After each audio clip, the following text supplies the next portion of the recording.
Hey, what's up everybody? My name's Thomas. I'm the author of The File. I have a couple quick tutorials that I wanted to go over with you just to do some overall tips for the project to help you get up and running. Once you open up the project, you'll see that we have your footage here, and then we have all these main comps. I tried to set it up so it's as easy as possible.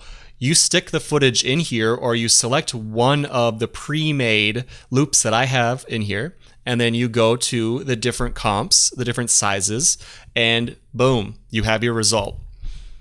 Now we have main times 4, and then over here we have main times 4 color. Now the difference is main times 4 is one solid color that's getting its color from this color layer in the controller in the effects panel. And all the mains without color in them, they are not getting their color from the source footage. So right now this is just black and white. If this were, for example, we'll change it to a text layer that has green in it.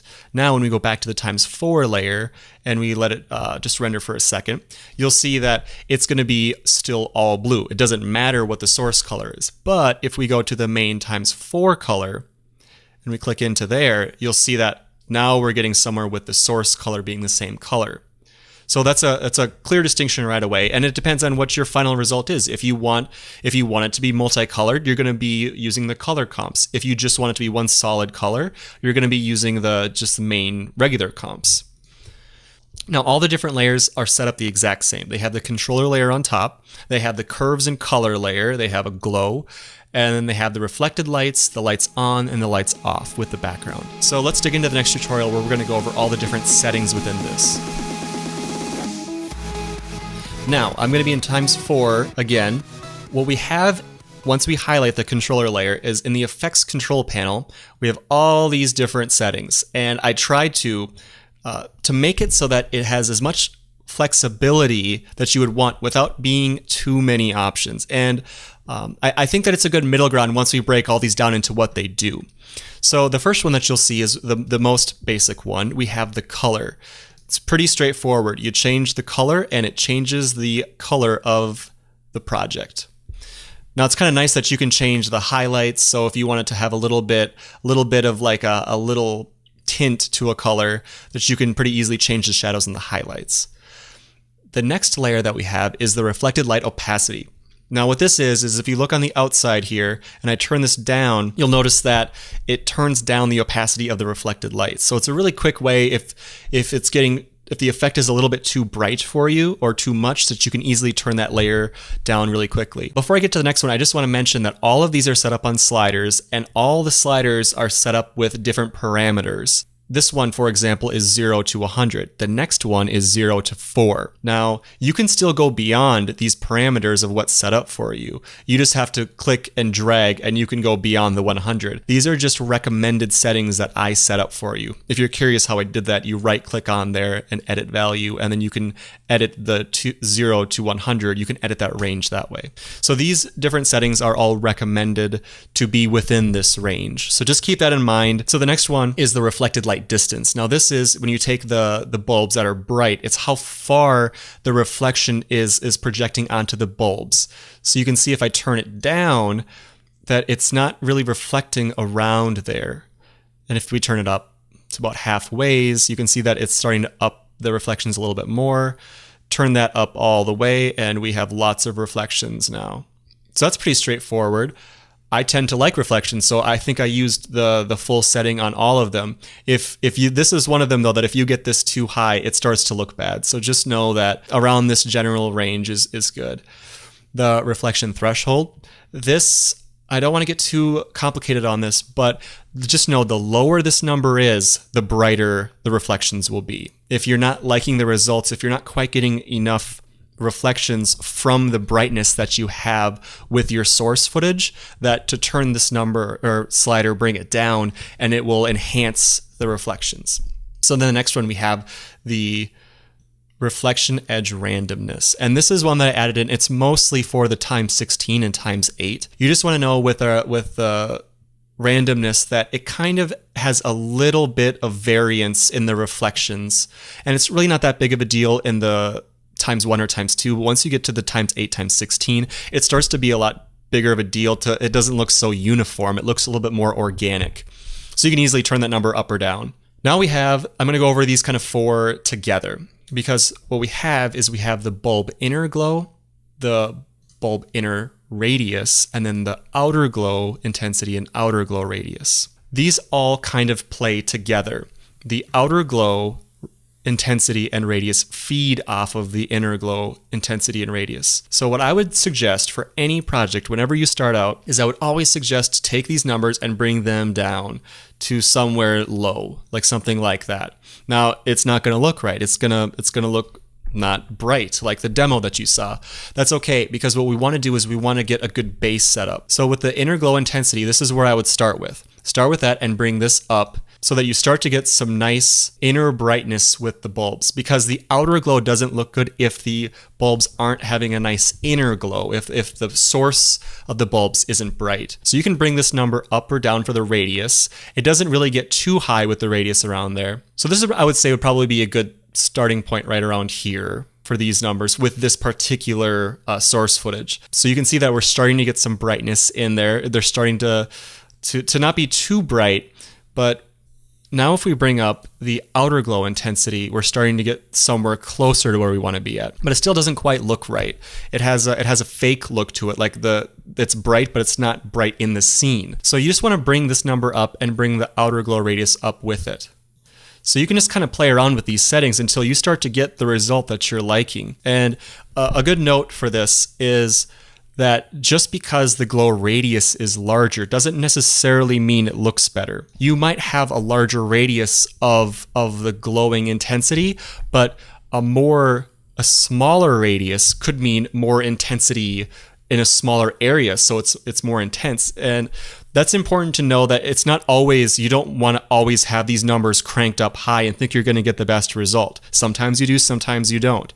It's just best to start out with them low and kind of figure out what looks best for your scene. I tend to find that I get the best results when I have a setup similar to this, where these are in the middle, the outer glow intensity is a little bit higher, and this is close to in the middle. But again, it varies with every single source footage that you add in there. That's the cool part. You get to make it your own, and you get to edit it how you like it. The final thing to note in this is the fine-tune overall glow. And this is really cool, because once you have it so that you think like, bam, I like it, that's where I want it to be at, then you can take this slider and you just get to bring it to that like awesome point where it's really subtle. But the brighter you have them, if I turn this up now, you can see it's just going up a little bit more and a little bit more. You don't want to overdo this, because what will start to happen, and I'll move this way up for an extreme example.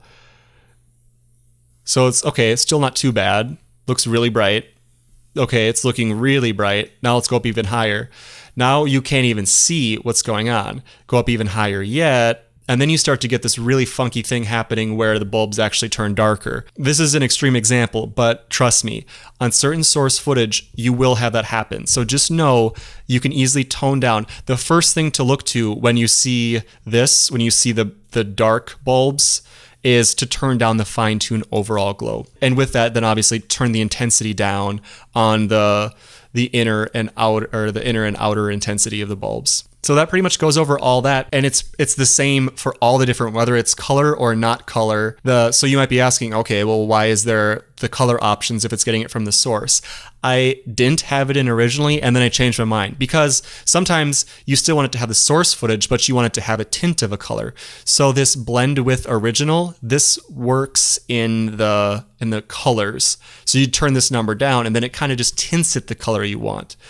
Or for example, if you want to change the shadows to a different tint as well, you can do whatever you want.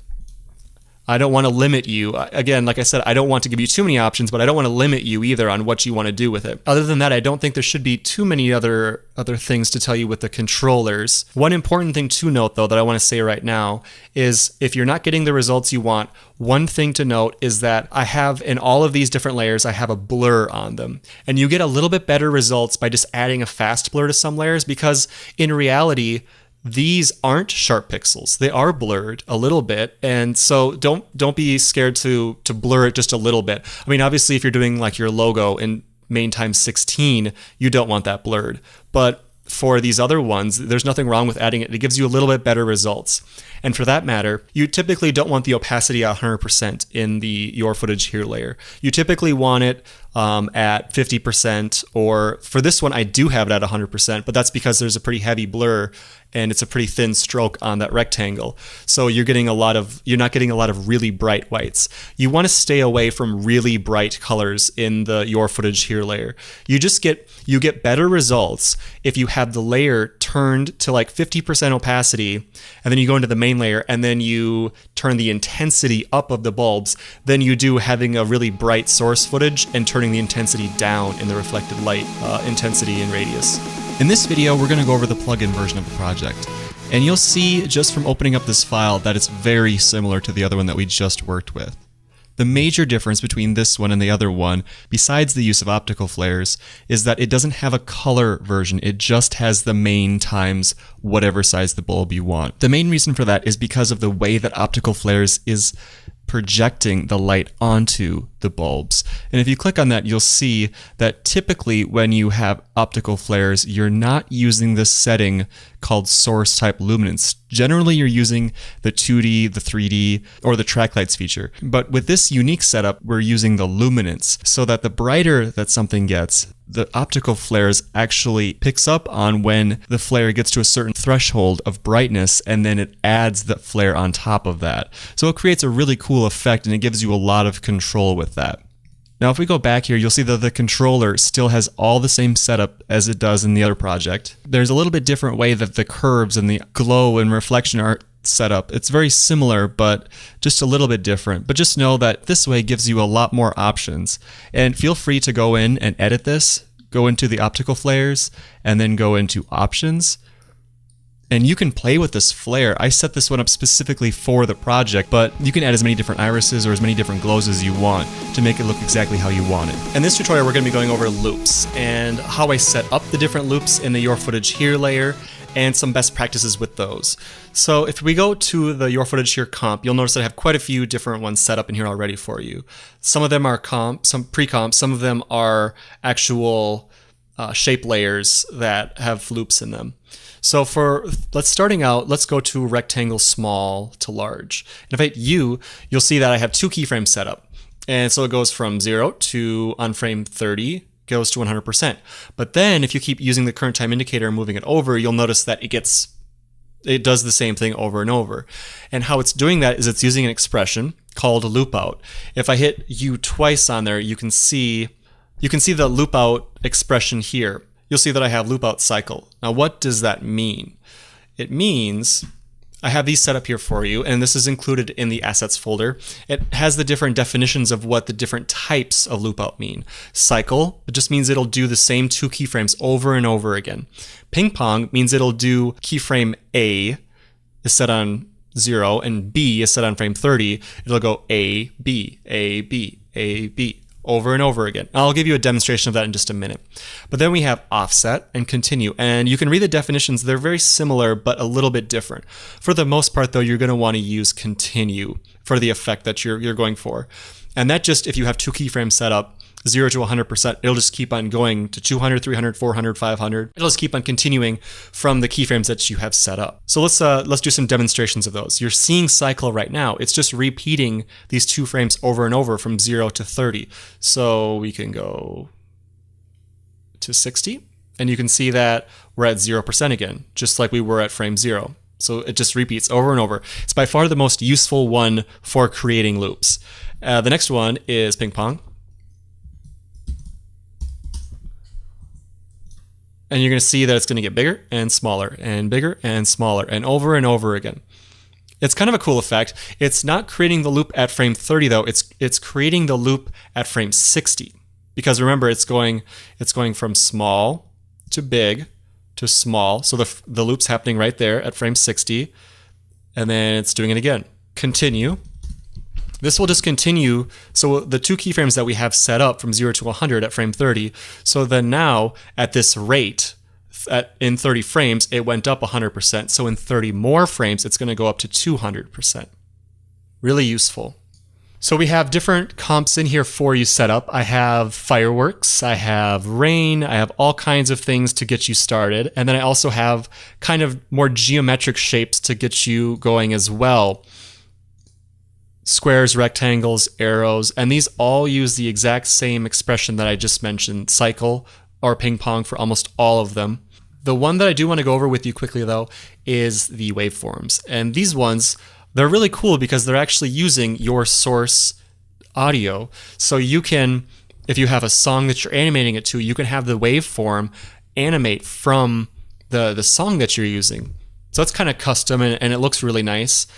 All you have to do for that is just click on the waveform layer and you can see the audio waveform, and then just bring your audio into this layer. Make sure that it's lining up with the part that you're using in the main comp, and then just select in the drop down, select the audio source. And there is one that's a little bit different, and that is line. Line is using a particular effect that takes on the white solid layer that we have. It's using a wave warp effect, and it's really cool. It does a really good job of making that like Apple style audio waveform. All you have to do is just bring your audio layer in and have it highlighted. Go to Animation, Keyframe Assistant, Convert Audio to Keyframes. So you can see I already did that, so it has the audio amplitude. Another one, if I hit Command Z to undo that, you can see that I already did that once. Now, what you want to do is you want to just name this, let's just say, Your Awesome Song that you just got the audio from. So if you hit UU on there, you can see that this is the expression. In this comp, Your Awesome Song, it changed that. When I changed the text on here, it changed that automatically.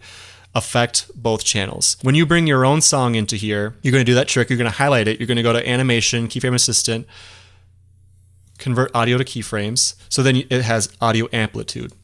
So then we go down here and we're going to change in the quotation, we're going to change that to the name of the new file that was created.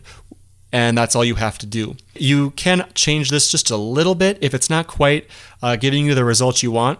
A tip would be to, at the end of it, I have on here, I have times 30. So you can do this times 50 or times 100 and it will multiply the effect. But you can create some really great results when you stack some of these effects on top of each other. And sometimes just keeping it simple, like for example, arrows out. This is just a really simple effect. If you hit U, you can see the keyframes. Sorry, that's a pre-comp. If you hit U in here, you can see that the loop is happening on 30 frames. For example, if you do want to change the rate, let's say you think that these are going too fast or too slow, you can definitely take the keyframes and you can drag them over to a variable of your frame rate. Now I can see how that could be confusing right away. So let me explain that. If you hit Command K, you can see that this project is at 30 frames per second. Now that's very important for creating loops. You want to know what your frame rate is, if you're doing it 24 or 60 or whatever your frame rate might be, because you want to be working in variables of your frame rate when you're doing these loops. So a frame variable rate of 30, you could have it at 15. So you can see at frame 15, if I bring this over, that it's going to go really fast now. But still at frame 30, that's where the loop is still happening at. If I wanted to slow it down, I would go to, for example, 60, because that's a variable of 30. So now the loop is happening at 60. And it's significantly slowed down. And you can edit these to exactly how you want them. And that's the whole point of this project. I want you to be able to do it exactly how you want the project to look in the end. We are on to tips, and then we are all set. But what I want to go over in this tutorial is just some things that might help out your workflow, and just be really brief about these, but just rapid fire tips to help you guys out. Go into your footage, and when you're making loops and making geometric shapes, use the title action safe. It's a really quick way to see the center, to see the different quadrants. And I'm going to go back to the other project for this.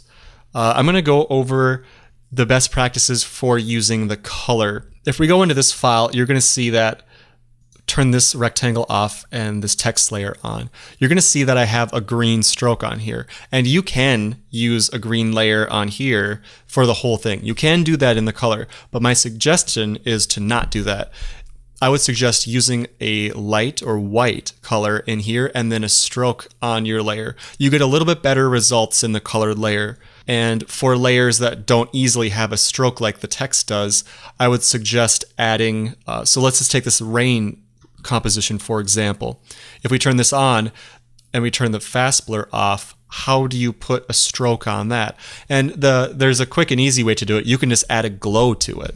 And if I go down to glow and add that onto it, and you choose A and B colors, and you change this to the color that you want, and you up the stroke, or the radius, stroke radius, I guess, turn both of these red, you can see that now I'm getting a stroke on there. And remember, these don't have to be, crisp pixels, because it's just taking the source that we're using and then spitting it out into the color comps. So it kind of, it does a little bit better job. And this is going to be blown out, which brings me to my next tip, that you want to make sure, and I already mentioned this once, but you want to make sure that the opacity on really bright layers is turned down to like 50 or less. And then you can see the glow effect is kind of affected by that. So you want to turn down the the intensity. And you're not always going to get perfect results when you turn the opacity down with the glow on there, but at least you're going to get closer to where you want to be at. And it's like I said in the first tutorial, you want to make sure that you're not too bright in the Your Footage Here layer, because it's better to go into the controller layer and turn up the intensity than it is to turn it down to get, you just tend to have better luck with that. So another tip. Turn the opacity down, use strokes and glows on layer to change the color rather than, and try not to use a solid color. Try to use a light or whiter color on the inside and a colored stroke. The last tip that I want to give you is if we go to rectangle and we turn off rain and we go to main times 4, you might find with certain layers that you're not happy, and it's not so bad in the times 4, but in the colors especially. The way that I have the project set up, sometimes with different source colors and luminance settings, you might not like the inner bulbs that are happening. They might be a little bit washed out. And the tip for that is if you're not happy with the amount of reflections that you're getting with the source layer, go into the reflected light. And this would be the one time that I would recommend to mess with this. And obviously, if you're an advanced user, you can do whatever you want. But for most people, just know that with the curves, if you bring this up or down, that this will significantly impact the reflection. And a lot of times, you're going to get weird reflections from this being up too high. And there's a reason why I have it set up higher in the colored ones than in the non-colored ones. But just know, in the colored ones, it's set up so that this is up higher. So you can see here, it turned the whole thing brighter. And if we go back to the main color, you can see that this is what we're getting as a result. Sometimes in the colored, or non-colored, I'm sorry. So it just gets to be a little bit like Command Z on there so you can see the difference. It's very subtle, but when you're trying to make things look awesome, the devil's in the details sometimes. That's the tip. Especially in the colored comps, if you're not liking the actual reflections that you're getting, change the curves, bring this down a little bit, or even bring the midtones a little bit darker as well. You're not going to get an overall brightness that you were getting before, but they might be a little bit more accurate. One more tip I just want to add in here that I mentioned in the reflection lights, or the reflected lights, that if you turn the curves down a little bit, that helps sometimes with the kind of milkiness that you get with the lighting sometimes.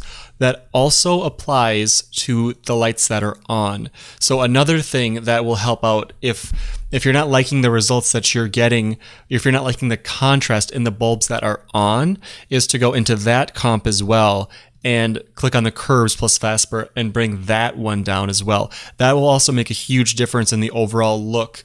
And sometimes you want things to be really bright, like the source that you have already has nice luminance, but if it doesn't, that's what I'm trying to compensate for in this curves layer, is to try and bring up those values so that you're not trying to fight constantly bringing the intensity up, but sometimes the intensity is already enough in your layer and you just want to bring it down a little bit. So this is a good tip, just to bring this curves down, and you'll get a little bit more natural luminance in the scene. And that is everything. Thank you guys very much.